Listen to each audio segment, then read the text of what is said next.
You don't have to look too far beyond the front page of today's paper to know that we live in a dangerous world.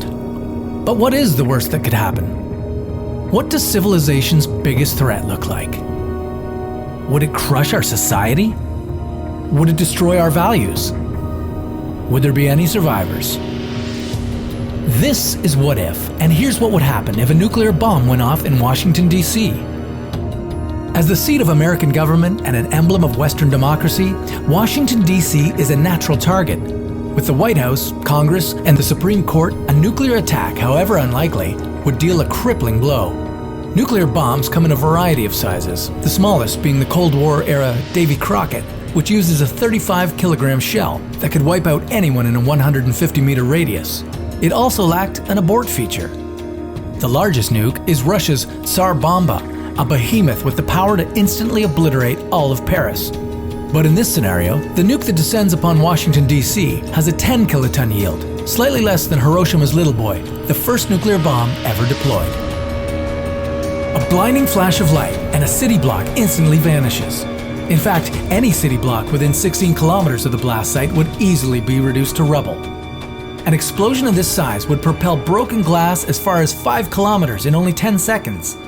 DC's power grid would immediately fail, and the bomb's electromagnetic pulse would render most cell phones and electronic devices within 3 kilometers completely useless.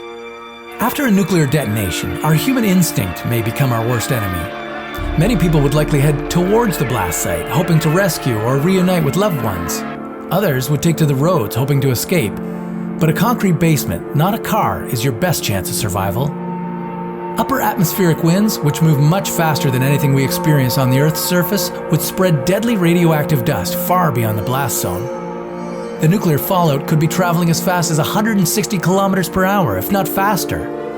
From 32 kilometers away, people would have roughly 20 minutes before harmful fallout would reach them. Depending on atmospheric conditions, fallout could come in the form of deadly sand, ash, or colored rain. Those who didn't find shelter soon after witnessing these effects would severely increase their chances of harmful radiation exposure and long-term cancer risk.